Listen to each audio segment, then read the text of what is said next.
다시는 한국으로 여행 가지 않을 거예요. 그러니 한국인들도 태국으로 여행 오지 마세요. 중국 관광객만 다시 들어오면 태국은 얼마든지 잘 먹고 살 수 있어요. 앞으로 한국인은 태국에 발도 들이지 마세요. 한국 정부의 불법 체류자 추방으로 태국인들의 반한 감정이 거세지고 있습니다. 그들은 한국인들의 태국 여행을 금지해야 한다는 거친 말까지 내뱉고 있는 상황입니다. 한국 금지를 외치고 있는 태국인 사이에서 한 여성이 절규하고 있습니다. 여러분 제발 정신 차려요. 태국에 오면 안 되는 건 한국인이 아니라 중국인이에요. 중국은 태국을 도와주는 것이 아니라 망치고 있는 거라고요. 한국인이 와야 태국은 살 수가 있는 거예요. 도대체 이 여성은 무슨 일을 겪었길래 이토록 오열하는 걸까요? 사연 바로 시작합니다. 사연 들으시기 전에 좋아요 한 번만 눌러주시면 너무 감사하겠습니다. 안녕하세요. 저는 태국 파타야에서 작은 식당을 운영하는 차야라고 합니다. 얼마 전 저는 감당하기 힘들 정도의 충격적인 일을 경험했는데 어느 한국인들 덕분에 위기를 모면했어요. 그 경험을 한국 구독자 여러분들과 함께 공유하고 싶어서 이렇게 글을 씁니다. 사연을 들려드리기 전에 태국에 관해 간단하게 알려드리고 싶은 내용이 있어요. 제가 사는 태국은 아직도 신분 제도가 있답니다. 겉으로 볼 땐 서로 존중하는 것 같지만 뚜렷한 계급이 존재하는 계층 사회예요. 태국에는 아직도 왕과 귀족이 존재하고 그들은 모든 부를 독점하고 있어서 사실상 저와 같은 하층민은 아무리 노력해도 신분 상승이 불가능해요. 원래는 엄청 세세하게 계급을 나눴는데 요즘은 하이소와 로소로 계급을 구분한답니다. 하이소는 태국의 상위층 계급을 지칭하는 말이에요. 부유한 사업가 가문, 정치적 영향력이 있는 가문, 고위 공무원과 군인 등이 여기에 포함되죠. 전통 있는 부자와 권력층이고 이들은 가문으로부터 물려받은 엄청난 자산과 인맥을 바탕으로 자신들의 부를 유지하고 있습니다. 하이소가 태국의 모든 부를 독점하고 있다고 해도 과언이 아니에요. 한국에도 태국 출신의 아이돌이 많다고 알고 있는데 그들 대부분은 하이소 출신이에요. 태국의 부유한 가문 사람들이 한국 아이돌로 데뷔를 많이 하는 것 같더라고요. 하이소에 속하지 못한 사람들의 계급은 로소예요. 원래는 로소를 서민과 하층민으로 구분했는데 요즘은 그냥 모두 로소라고 불러요. 사실 태국에서 저 같은 하층민은 부를 축적하거나 신분 상승할 기회가 없어요. 기회가 없는 것이 아니라 사실 불가능하다고 생각하시면 돼요. 한국에서 유명한 블랙핑크의 멤버 리사가 바로 로소 출신이에요. 어떻게 보면 그녀는 한국으로 가서 신분 상승에 성공한 거죠. 리사의 성공을 본 제 친구 멜리완도 2년 전에 한국으로 갔답니다. 리사처럼 연예인이 될 수는 없지만 기회가 많은 한국에서 돈을 벌어서 돌아오겠다고 했어요. 많은 외국 사람들이 태국을 가난한 나라라고 생각하는데 하이소들은 어마어마한 부자가 많아요. 몇 년 전에 미국 경제 잡지 포브스에서 발표한 1조 이상의 부자의 태국인 20명도 포함되어 있었습니다. 무엇보다 요즘 하이소들의 재산 규모는 10조 이상이라는 말도 있고요. 그만큼 태국의 모든 부를 하이소들이 독점하고 있습니다. 그러니까 저희 같은 로소들에게 신분 상승과 성공 신화는 불가능한 거죠. 신기한 건 이렇게 계급이 나뉘어 있기는 하지만 계층 간 갈등이 심한 편은 아니에요. 태국은 종교적인 이유로 전생의 업에 따라 현재 삶이 정해졌다고 믿어요. 그리고 이것을 받아들이면서 살아가기 때문이죠. 저 역시도 제 신분과 삶에 수긍하면서 현생을 열심히 살고 있습니다. 사실 저는 학창 시절에 공부를 제법 잘하는 편이었어요. 대학교 진학도 꿈꿨지만 가난한 우리 집 형편상 불가능했어요. 그런 제가 안타까우셨던 부모님은 어떻게든 지원을 해주신다고 하셨지만 가난한 우리 집 형편에 고집 부리고 싶지 않았어요. 부모님은 파타야에서 작은 식당을 운영하셨고 지금은 제가 운영하고 있답니다. 식당도 작고 관광객들에게 알려진 맛집도 아니라서 주로 동네 사람들을 대상으로 장사를 하고 있어요. 몇 년 전 코로나가 발생하면서 관광으로 먹고 사는 태국 경제는 엄청나게 휘청거렸습니다. 외국인 관광객의 발길이 끊긴 건 사실 저랑은 큰 상관이 없었습니다. 애초에 우리 식당에는 외국인 관광객들이 가끔 왔었으니까요. 다만 태국 현지 사람들도 외출과 외식을 극도로 꺼리다 보니 식당에는 손님이 없었죠. 몇 년간 돈을 버는 날보다 못 버는 날이 더 많았습니다. 길었던 코로나가 끝나고 태국으로 관광을 오는 사람들이 많아지면서 태국 경제는 조금씩 활기를 되찾았습니다. 파타야에도 관광객들이 몰려오기 시작했고 식당 매출도 조금씩 올라갔어요. 하지만 코로나 이전만큼의 활기를 되찾기는 어려웠고 태국 정부는 해결책을 모색했습니다. 태국 정부는 중국과 상호 비자 면제 합의를 맺었고 작년보다 중국 관광객이 2배 이상 늘어날 것이라고 말했어요. 저는 배움이 짧아서 잘 모르지만 상호 비자 면제 합의를 해서 항공편도 많이 늘어나고 항공권 가격도 많이 저렴해졌다고 했어요. 그 결과 800만 명의 중국 관광객들이 태국을 방문했고 신문과 뉴스에서 중국 덕분에 태국 경제가 부활하고 있다는 말을 자주 들었습니다. 우리 식당도 어쩌면 수혜를 볼 수 있겠다는 생각과 돈을 더 벌 수 있을 것 같다는 희망에 저도 들뜨기 시작했습니다. 하지만 저의 행복한 상상은 중국인들 때문에 산산이 조각 나버리고 말았습니다. 하루는 멜리안에게 전화가 왔어요. 멜리안은 리사처럼 성공하기 위해 한국으로 갔던 제 친구예요. 당연히 한국에서 전화를 걸었다고 생각했는데 그녀는 어제 태국으로 돌아왔다고 했어요. 그러고는 할 말이 많다면서 우리 식당으로 오겠다고 하더라고요. 정말 오랜만에 친구를 만난다는 생각에 들떴고 무엇보다 그녀가 한국에서 얼마나 성공했는지 궁금했어요. 그런데 멜리와는 태국을 떠났을 때보다 더 초췌해진 모습으로 저를 찾아왔어요. 깜짝 놀라서 한국에서 무슨 일이 있었냐고 다그치듯 물었어요. 멜리와는 깊은 한숨을 쉬고 어렵게 입을 열었습니다. 그녀는 한국에 불법 체류하고 있던 사실이 들통나서 한국 정부로부터 추방당했고 어쩔 수 없이 태국으로 돌아온 거였어요. 저는 등골이 오싹했습니다.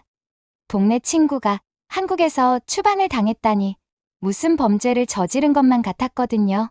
갑자기 멜리와는 한국과 한국 사람들에 대해서 욕을 하기 시작했어요. 그녀는 한국에 있을 땐 매일 SNS에 게시물을 올리면서 한국에 살고 싶다고 말했는데 제 눈앞에서 한국에 대해 험한 욕을 하는 걸 보니 친구임에도 무섭게 느껴졌어요. 저는 한국에 가본 적도 없고 한국 관광객을 많이 만나본 것도 아니지만 멜리완이 어찌나 찰지게 욕을 하던지 내 말이 맞는다면서 고개만 끄덕였어요. 우리 동네에는 멜리완 말고도 한국에서 추방당한 사람들이 꽤 있더라고요.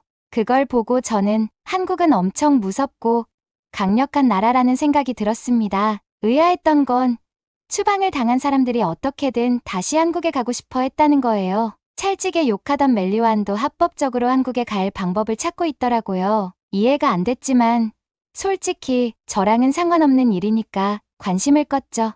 저는 하루하루 먹고 살기도 바쁜 사람이었으니까요. 그러던 어느 날 파타야에 있는 카툰 워터파크가 유명해지면서 관광객이 물밀듯 들어오기 시작했어요. 워터파크 근처 골목에 있던 우리 식당도 수혜를 톡톡히 봤습니다. 저는 이 인기가 언제 사라질지 모른다는 생각에 식당 문을 더 일찍 열고 더 늦게 닫았고 없는 돈을 쥐어짜내서 식당에 테이블과 의자도 여러 개 설치했습니다. 상호 비자 면제 덕분에 중국인들이 많았고 일부 한국인들도 있었습니다. 한국인들은 항상 조용하게 식사를 했고 태국어로 인사도 잘해줬어요. 멜리완이 한국 사람들에 대해서 말했던 것과는 완전히 다른 모습이었죠. 사실 저는 태국에서 하층민이잖아요.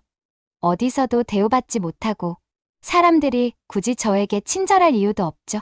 하지만 한국 관광객들은 처음 보는 저에게 태국어로 상냥하게 인사를 해줬고 맛있게 잘 먹었다는 인사도 항상 해줬어요. 그들이 테이블 위에 두고 간 팁이 저에게는 얼마나 큰 도움이 되었는지 몰라요. 처음 받아보는 친절함이 어색했지만 사실 한국 사람들에게 고마웠어요. 제가 어디 가서 이런 친절한 대우를 받아보겠어요? 문제는 중국 관광객들이었어요. 그들은 다른 손님들에게 피해를 줄 정도로 목소리가 너무 컸고 말이 많았어요. 그리고 너무 비위생적이었어요. 음식을 지저분하게 먹는 건 기본이고 밥 먹으면서 크게 트림을 하고 방귀를 뀌는 일도 있었어요. 근처에 앉아있던 손님들이 인상을 찌푸린 적이 한두 번이 아니었어요. 중국 관광객들이 식당에 오지 않았으면 좋겠다라는 생각을 하다가도 매출이 떨어지면 안 되고 어차피 한번 보고 안 볼 사람이니까 그냥 넘어가자고 생각했죠.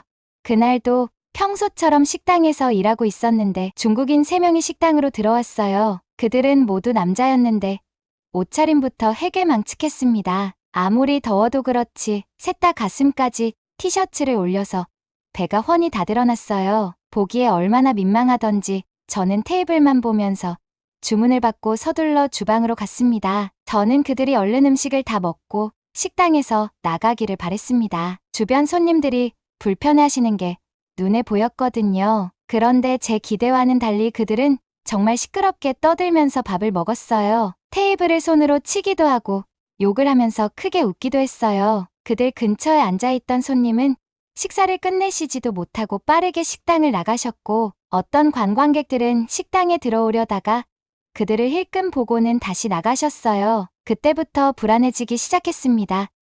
저 중국인들이 오늘 제 장사를 다 망칠 것만 같았거든요. 저는 일단 그들에게 다가가서 목소리를 조금만 낮춰달라고 부탁했습니다. 마음 같아서는 당장 꺼지라고 하고 싶었지만 돈이 궁해서 그럴 수가 없었죠.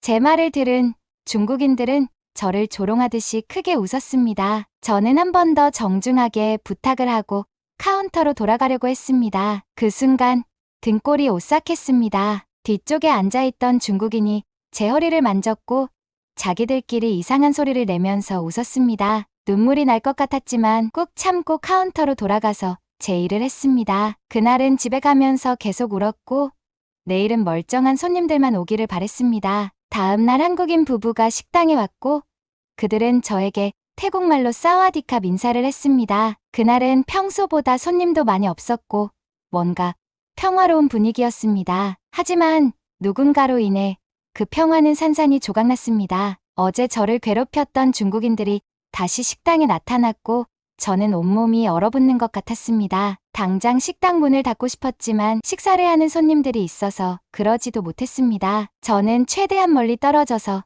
음식 주문을 받았고 서빙을 했습니다. 그때까지는 다행히 아무 일도 생기지 않았습니다. 문제는 그들이 어제보다 더 시끄럽게 떠들고 음식을 개걸스럽게 먹었다는 거예요. 주변에 계시는 손님들이 눈살을 찌푸릴 정도로요. 그때 중국인 한 명이 갑자기 자리에서 일어났고 화장실이 급한 모양새로 가게 밖으로 나갔습니다. 식당에서 이용하는 화장실이 거리가 멀어서 저는 길을 알려주려고 가게 밖으로 나왔는데 그 순간 저는 너무 충격적인 장면을 목격했습니다. 급하게 뛰어나간 중국인 남자가 가게 앞 골목길에서 볼일을 보고 있었습니다. 저는 제가 본 걸 믿을 수가 없었고 너무 놀라서 할 말을 잃었습니다. 태국은 왕족과 귀족들이 소유한 땅이 많아서 가게 앞에 잠깐만 주차를 해도 처벌을 받을 수 있어요. 만약 저 남자가 노상배변한 땅이 왕족 소유이며 저도 처벌을 받을 수도 있어서 몸이 떨렸습니다. 경찰에 신고하고 싶었지만 이것도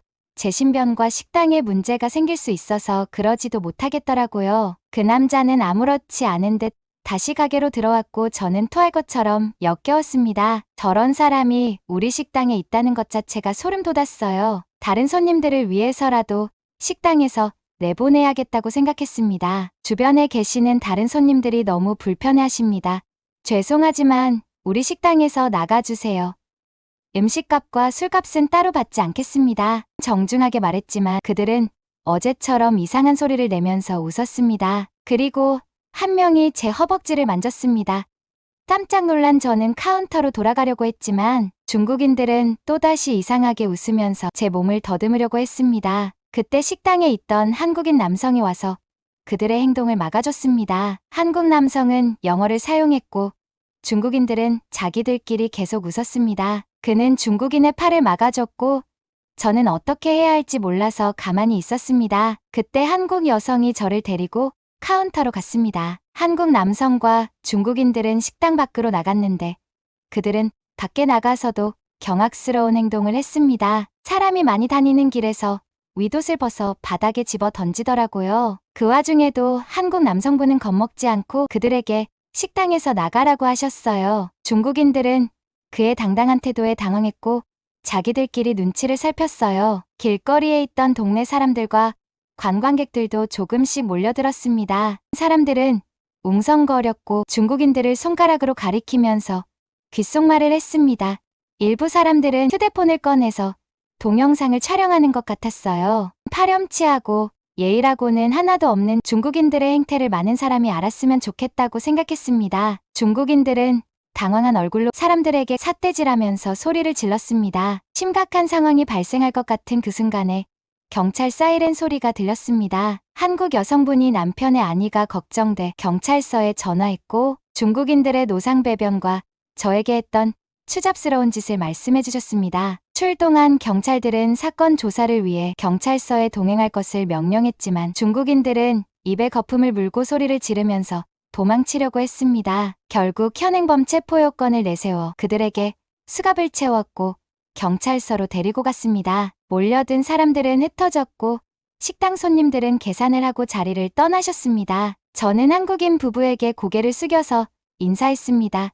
한국말도 영어도 할 줄 몰라서 계속 인사만 했습니다. 한국 부부는 괜찮다며 웃었고 음식값을 저에게 줬습니다. 저는 이 돈은 받고 싶지 않아서 한사코 거절했고 제 의도를 알아차린 듯 고맙다는 인사를 남기고 식당을 떠났습니다. 그들이 앉았던 테이블을 치우러 간 저는 깜짝 놀랐고 주저앉아 울었습니다. 두 사람은 끝까지 저를 배려해 줬기 때문이에요. 테이블 위에는 음식값이 올려져 있었습니다. 그날 밤 저는 멜리완을 만났고 그녀에게 이틀 동안 무슨 일이 있었는지 말했어요. 멜리완, 내가 한국과 한국 사람들에 대해서 나쁘게 말할 때 나는 아무것도 모르고 동의했어. 만약 한국 사람들에 대해 알고 있었더라면 나는 내 말에 동의하지 않았을 거야. 오늘 식당에 한국 부부가 오지 않았더라면 더 심각한 상황이 발생했을 것 같아. 너도 한국에 대해서 조금만 더 다르게 생각해보면 좋을 것 같아. 제 말을 들은 멜리완은 어렵게 입을 열었어요. 나도 한국 사람들을 좋아해. 그들은 똑똑하고 친절해. 나는 한국에 살면서 행복했고 여기서 계속 살고 싶다고 생각했어. 그런데 막상 불법 체류자로 낙인이 찍히니까 어떻게 해결해야 할지를 모르겠더라고. 태국으로 돌아오기 싫어서 나도 모르게 한국에서 버티고 있었던 것 같아. 한국에 대해 나쁘게 말했지만 사실 나는 합법적인 방법과 절차를 찾아서 한국에 다시 가고 싶었어. 그날 저와 멜리와는 울면서 한참 이야기를 나눴습니다. 태국에서는 우리가 아무리 열심히 살아도 하층 민신분을 벗어나는 건 불가능하다는 것에 마음이 아팠습니다. 저는 현실에 순응하면서 살아왔고 멜리와는 한국에 가서 기회를 잡고 싶었던 건데 뜻대로 되지 않는 현실이 그날따라 답답했습니다. 다음 날도 그 다음 날도 평소처럼 식당 일을 하면서 하루하루를 보냈습니다. 그러던 어느 날 유난히 식당에 한국 손님들이 많이 찾아왔습니다. 파타야로 단체 관광을 왔나 보다 생각했고 크게 신경 쓰지 않았습니다. 그런데 어느 순간부터 식당은 한국 손님들로 북적거렸고 요즘에 한국 사람들이 파타야에 많이 오는구나 생각을 했습니다. 며칠 뒤 멜리완이 휴대폰을 손에 들고 식당으로 뛰어왔고 저에게 휴대폰으로 뭔가를 보여줬는데 저는 정말 깜짝 놀랐습니다. 한국 사람들이 태국 여행 정보를 공유하는 커뮤니티에 우리 식당이 인기 맛집으로 올라와 있었어요. 한글을 읽을 줄 아는 멜리완의 설명을 듣고 나서야 모든 상황이 이해됐습니다. 얼마 전 저를 도와주셨던 한국 부부가 커뮤니티에 태국 여행 후기를 올리면서 우리 식당을 파타야 현지인 맛집으로 소개를 해준 거였어요. 그 글을 읽고 한국 관광객들이 식당을 방문했고 커뮤니티에 새로운 후기를 올려줘서 우리 식당이 인기 맛집으로 선정이 된 거였어요. 제 평생 이런 일이 생길 줄은 꿈에도 몰랐습니다. 한국 부부에게 한 번 더 도움을 받은 저는 더 열심히 살아야겠다고 다짐했고 돈을 열심히 모아서 언젠가는 한국에 여행을 가보고 싶다고 생각했어요. 멜리와는 한국에 합법적으로 취업하기 위해 다방면으로 알아보는 중이고 아마 내년쯤에 근로 비자 아니면 계절 농업인 비자를 받아서 한국에 들어갈 수 있을 것 같다고 말했어요. 이 일을 계기로 저도 한국에 대해서 알아보기 시작했습니다. 한국이 잘 사는 건 알고 있었지만 이만큼 발전한 나라인 건 처음 알았어요. 저도 한국에서 태어났다면 지금보다 더 행복하지 않았을까요? 태국 사람들이 한국에서 추방당한 건 마음 아픈 일이에요. 하지만 제가 태국 사람이라는 이유로 한국 정부를 탓하거나 비난하고 싶지는 않아요. 한국 정부는 그들의 나라와 국민을 지키기 위해서였잖아요. 무엇보다 불법으로 다른 나라에 있는 것도 옳은 일은 아니죠. 여전히 태국에는 한국에 반감을 보이는 사람들이 많고 그들은 벤코리아, 한국 금지를 외치고 있어요. 예전에는 아무 생각 없었지만 지금은 그들을 보면 매우 안타까워요. 한국 정부가 단순한 이유로 태국 사람들의 입국을 거부하거나 추방 결정을 내리는 것이 아니라는 걸 알았으면 좋겠어요. 무엇보다 중국 관광객들만 있으면 태국은 휘청거릴 일 없다고 생각하지 않았으면 좋겠어요. 모두가 그러진 않겠지만 행패를 부리는 중국인들이 계속 오는 건 결국 태국 경제를 휘청거리게 할 거예요. 민폐를 부리는 중국인들을 계속 옹호하고 받아들인다면 다른 나라 사람들은 태국에 오지 않을 거니까요. 저는 태국 사람들이 한국을 미워할 게 아니라 조금 더 멀리 봤으면 좋겠어요. 하루라도 빨리 한국과 태국 정부 간의 갈등이 원만하게 해결되면 좋겠어요. 그때쯤이면 저도 마음 편하게 한국 여행을 갈 수 있지 않을까요? 저에게 도움을 준 한국 부부와 우리 식당을 찾아준 한국 관광객 모두 정말 감사해요. 그리고 제 이야기를 들어주신 여러분에게도 감사의 인사를 전합니다. 언젠가는 제가 꼭 한국으로 여행 갈 수 있도록 응원해주세요. 여러분, 오늘의 사연 어떠셨나요? 어린 나이에 가족의 생계를 책임지면서 씩씩하게 살아가는 차야 양이 안타까우면서도 기특하네요. 무엇보다 남의 나라에 가서 행패를 부리는 중국인들이 아직도 저렇게나 많다는 사실에 화가 나네요. 이제는 차야양의 식당에 좋은 손님들만 찾아오고 돈도 많이 모아서 꼭 한국 여행을 오면 좋겠습니다. 제가 소개한 사연이 마음에 드셨으면 구독과 좋아요 한 번만 눌러주시면 정말 감사하겠습니다. 여러분이 눌러주시는 구독과 좋아요는 저에게 정말 큰 힘이 됩니다. 여기까지 감동 공식이었습니다.